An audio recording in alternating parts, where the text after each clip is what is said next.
Couple last questions, Viva. You're a big proponent of freedom of speech. What do you make of Elon Musk's Twitter? How important is it to have a platform out there that I guess is not perfect, but does its best to allow people to speak?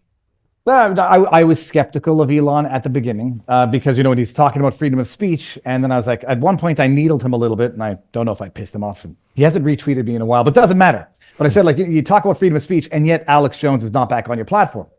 And he's remedied that. I mean, at some point in time, you have to judge people by their actions. And you can have your suspicions, and you can have your 4D, 5D, 10D level chess that he's playing to get Neuralink to control us all, yada, yada. Bottom line, he has made some of the hardest decisions in the name of freedom of speech, and he's been suffering the consequences as a result.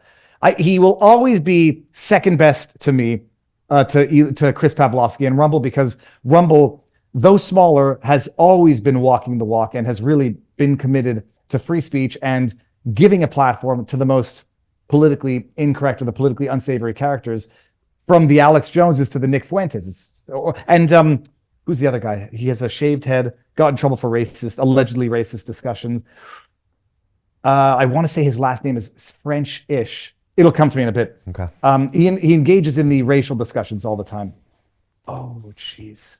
Oh, it'll come to me in a bit. But bottom line, Elon has made some of the hardest decisions. He's opened the platform up in a way that, if it were not what it is right now, this election cycle would probably look wildly different. He suffered the consequences, as he has now seen, threats of criminal reprisal in Brazil, effectively what I consider to be criminal reprisals in America, that Delaware judge exacting judicial repercussions, payback on him, threats of investigation, threats of cutting ties with the government.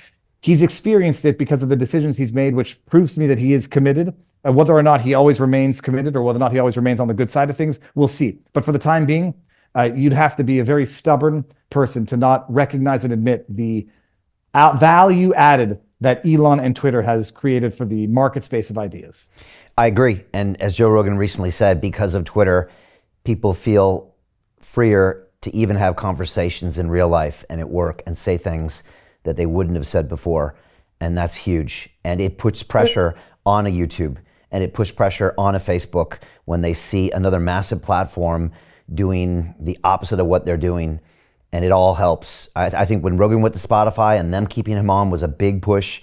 I felt YouTube relax a little bit, and I think this constant pressure on them, they're still terrible. They still violate, free speech laws all the time, but it's changed the narrative. I completely agree. It's also like, I say courage is contagious. Everything is contagious in a way, the good and the bad. But when it becomes renormalized to talk about certain things, and then you realize, first of all, you can have fights, and that's fine. There's nothing wrong with that. But when you renormalize what had been demonized, others are encouraged to move along, to move with it. And it's like Gad said, in his book, the original book, or his first book, the earlier book, Parasitic Mind. It wasn't his first mind, but the first book. But he says at some point, unleash your inner honey badger, and it will encourage others to go along with it. And once people have broken the initial barrier, it makes it easier for others to progress as well. So, and we're seeing it in real time. Issues that had been taboo, discussion that had been taboo, humor that had been taboo, is now becoming mainstream and normalized again, and the Overton window is sort of shifting back into the other direction. And it is largely in part because the more there are people who say certain things or have certain discussions, the more others feel comfortable having them as well. And the more of this sort of momentum avalanche of snowflakes that ends up, covering the landscape.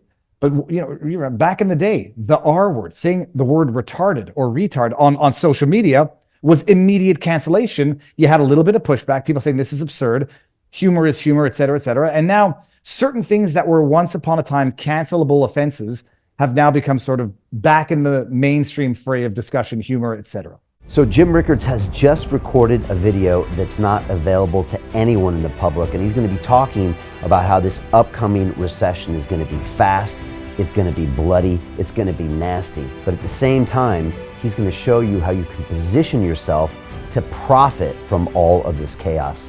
Now, we've made this video only available to our viewers. Go to londonreal.tv/Jim. Watch that immediately.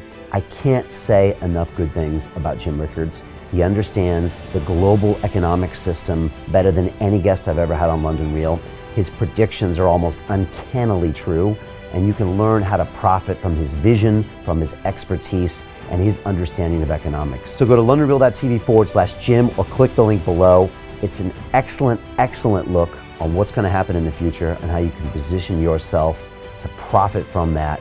Jim is one of the best in the business, one of my favorite guests on London Real, and he's very, very good at predicting the future and showing us all to profit from it. So click the link, and I hope you enjoy. Hey, it's Brian Rose, founder of the DeFi Academy. I've told you my 4-week crypto bootcamp is amazing, but don't take my word for it. This is what my students are saying. The DeFi Academy was an amazing experience for me. It took me totally out of my comfort zone. In this course, I was challenged, I was held accountable, and pushed to do things that honestly weren't always easy. It's been phenomenal, and I can't believe we're already up on our 4 weeks. It has flown by. Going through this DeFi accelerator by far was one of the best courses I've taken. You do this course, you really get into the nitty-gritty of the activities that will make you comfortable with decentralized finance.